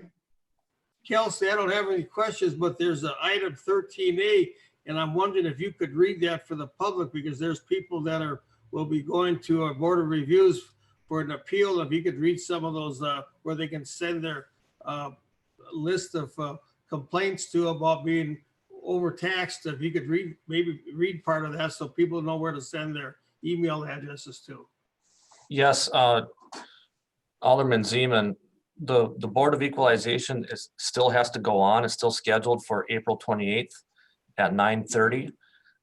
Really what the county assessor is emphasizing is don't show up in person, if you can submit your comments ahead of time, call the assessor's office, or you can email. The email address is on the agenda packet. Lisa Will is our county assessor. Email her your objections and try to deal with that as much as we can remotely and through email. Okay, just a reminder, the Board of Review Committee of the council is myself, Jamie, Ron, and Dan Josephson. I believe I'm correct on that, Kelsey. Right? Yeah, I think you got it. Marks, Erickson, Josephson, Zeman, and Mayor. Correct. Okay. All right. So we took care of item 13. Any further questions for Kelsey? If not, we need to consider approving a resolution extending the declaration of emergency. And I don't have that resolution in front of me. Kelsey, could you just give us the nuts and bolts of what the resolution says? Mayor and council, simply this resolution extends the existing declaration that was passed last month. And as a recap, that declaration that was passed last month, maybe we talk about again what it does and what it doesn't do. What it does is provide us the ability to do what we're doing tonight and being able to do the meeting remotely. It provides provisions for that. It provides provisions for staff to implement our infectious disease plan. It also provides us some flexibility in doing some contracting. Nothing in this resolution closes businesses or puts any type of curfews on. That's not what this resolution does. It provides us some availability to really obtain resources as we need them. It makes us availability for us to apply to FEMA and other agencies for reimbursement. So the resolution tonight is simply an extension of our old resolution. And part of that is we have a provision in our city code that talks about these similar type declarations expiring after 30 days. So the idea is we should do an extension formally since that 30 days it will expire before the May council meeting. So we'll extend it to what date then? I believe what I have is extending it to the May council meeting. Okay, I would entertain a motion to approve that resolution. Mayor Brink, I make the motion that we extend the COVID-19 emergency plan date until our next council meeting. Is there a second? May. Suki seconds that. I think I got a second from Alderman Suki. Is that correct? Yes. Okay, we'll have to do a roll call vote on that motion unless there's discussion before I call the vote. Hearing none. Alderman Zeman. Aye. Alderman Marks Erickson. Aye. Alderman Sherman. Aye. Alderman Boki. Aye. Alderman Josephson. Aye. Alderman Imholt. Aye. Alderman Bly. Aye. Alderman Suki. Aye. Alderman Winter. Aye. The motion passes. Jay and Leah Sherman have purchased a house on Little Cormorant Lake. And unfortunately, that means that Jay is going to be moving out of the city limits. And I believe their closing is scheduled for May 1st. So Jay has submitted his resignation to me effective April 30th.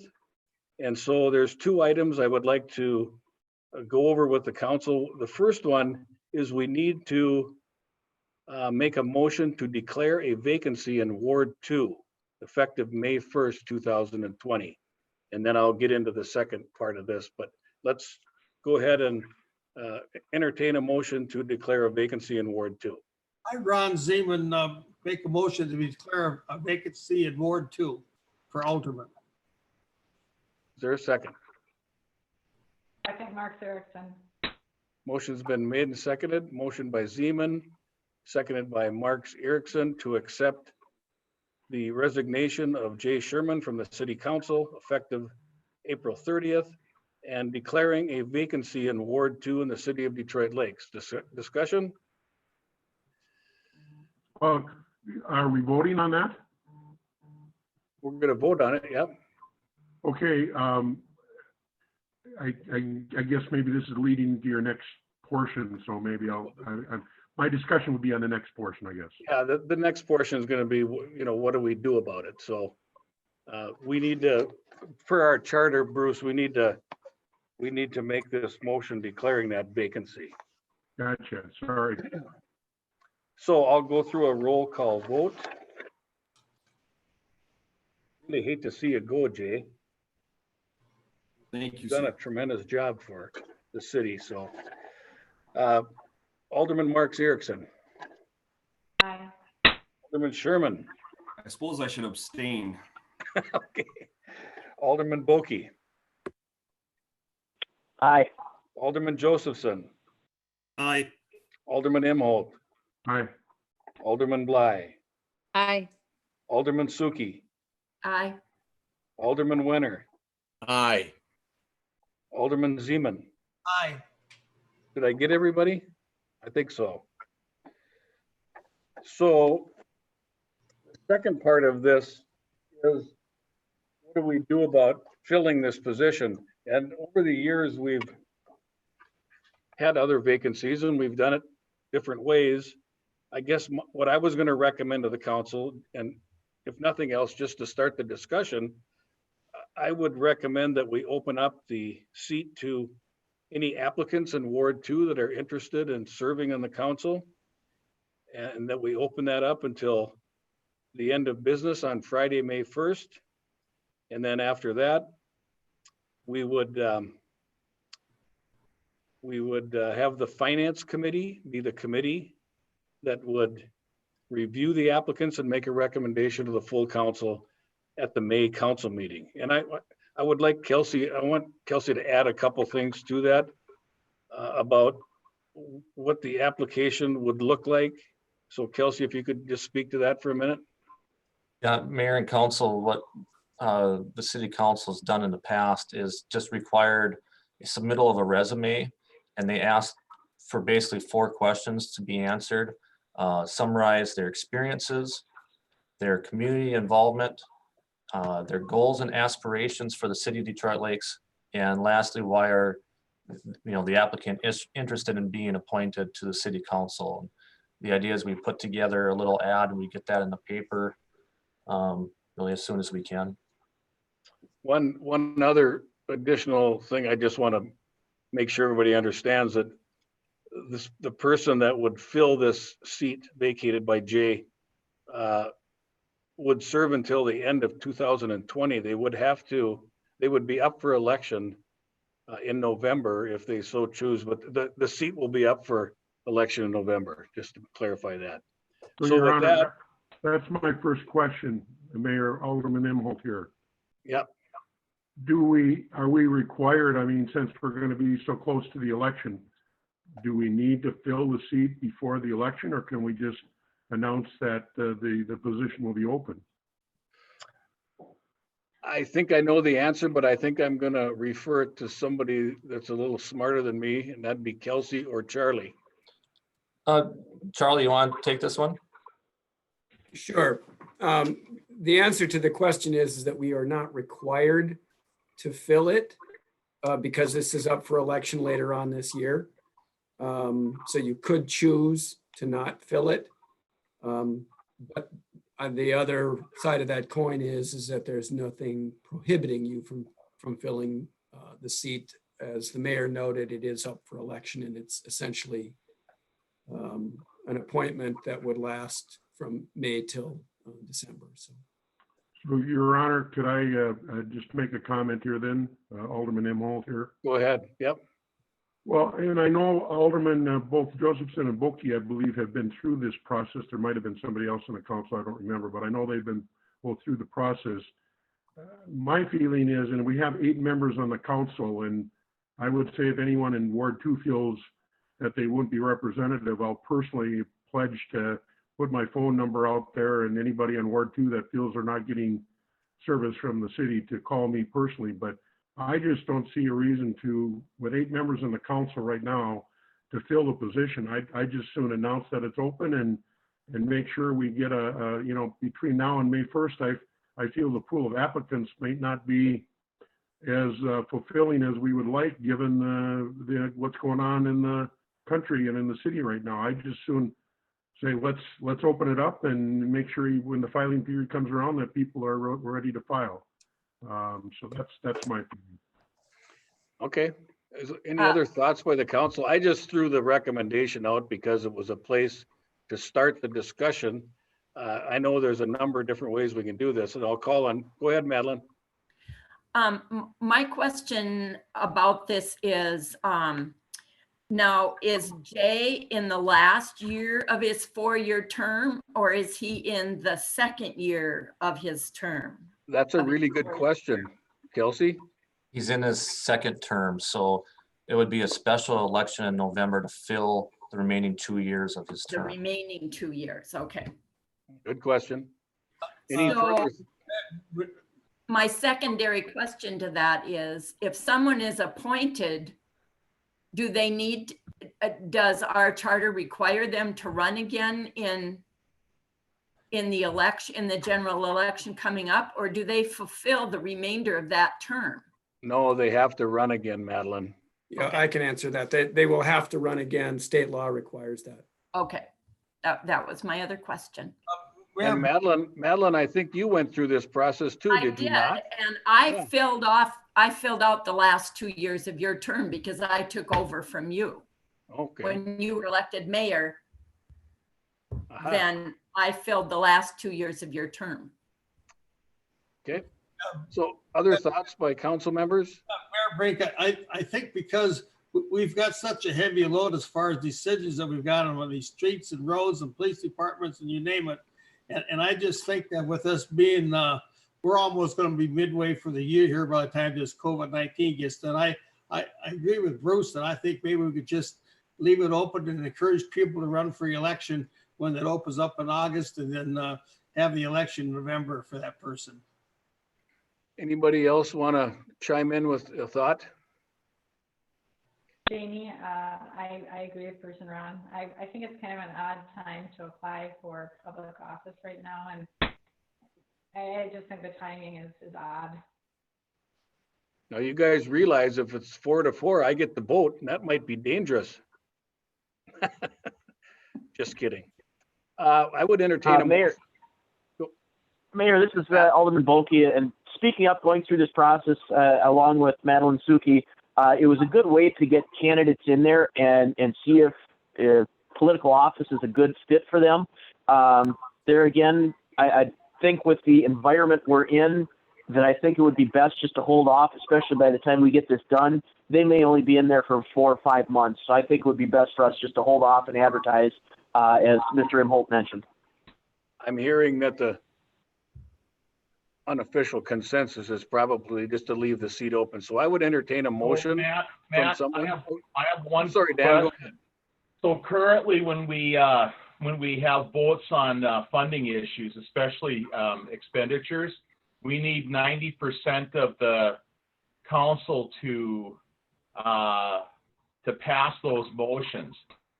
So if we leave the seat open and there's 8 of us, I calculate that 7 of 8 is 87.5%. So we would actually need 100% of the council to show up every time we're going to expend money, or am I wrong on that?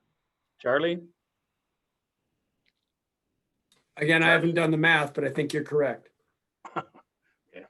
Mayor, I need to correct that if I can. I don't mean to dispute the city attorney, but I believe when you're talking about spending issues, that's a 2/3 vote. I think that's 6 out of 9.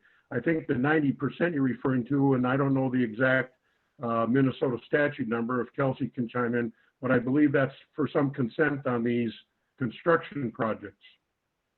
Kelsey? Alderman Imholt is correct. Okay, that'll help. Then thank you. Again? And I concur. I stand corrected. Okay, Mayor Brink, I would like to make a motion that we leave the seat open, encourage residents from Ward 2 to go ahead and if they want to run for office, wait until August filing for the election will be done in November.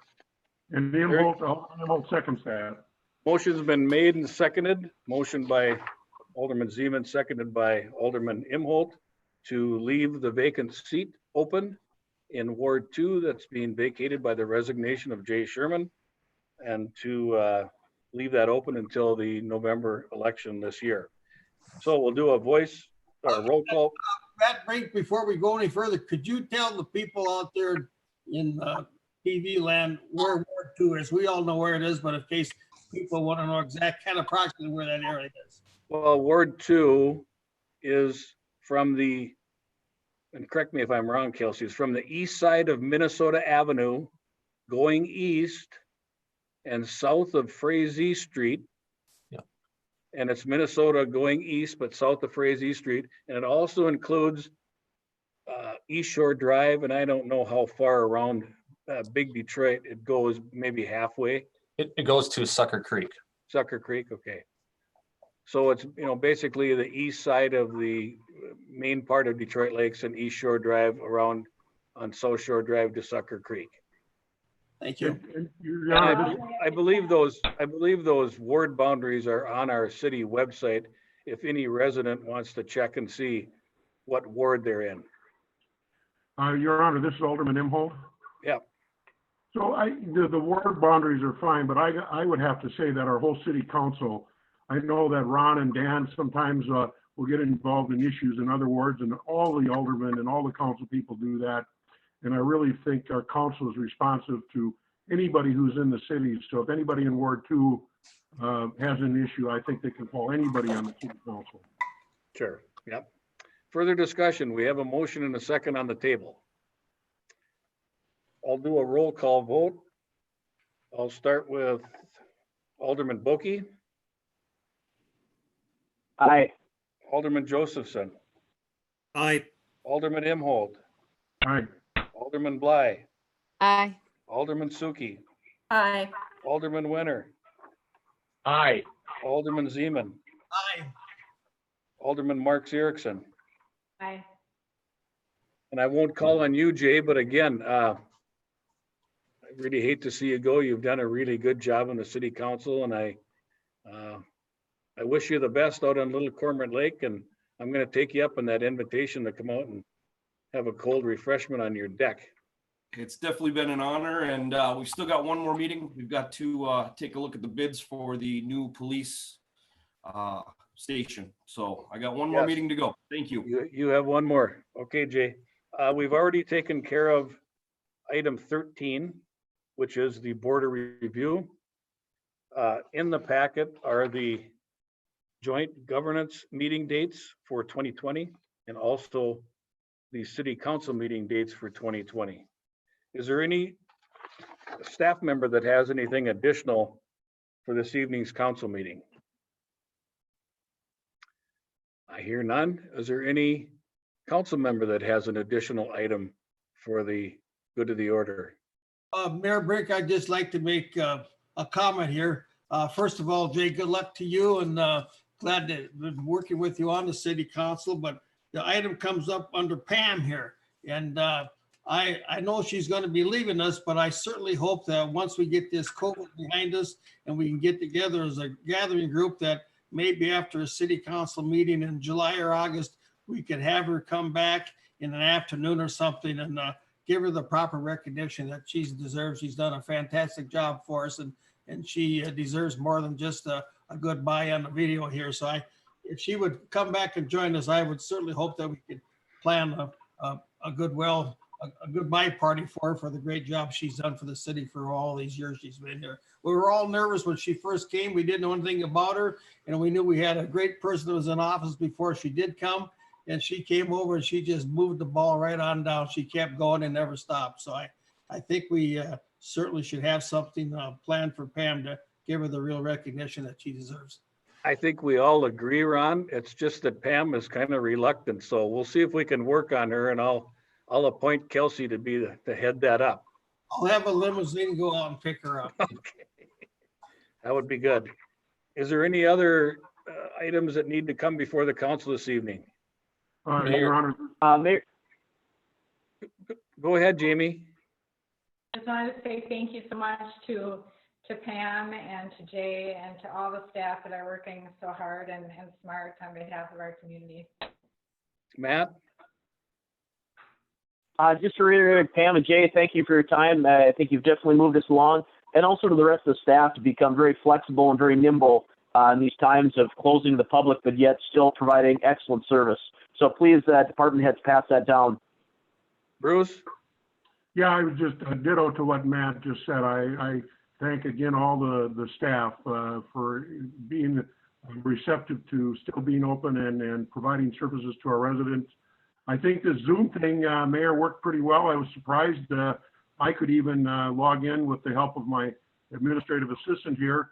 And then finally, thank you guys. You don't know if I have water in here or not, so it's great being doing this from home.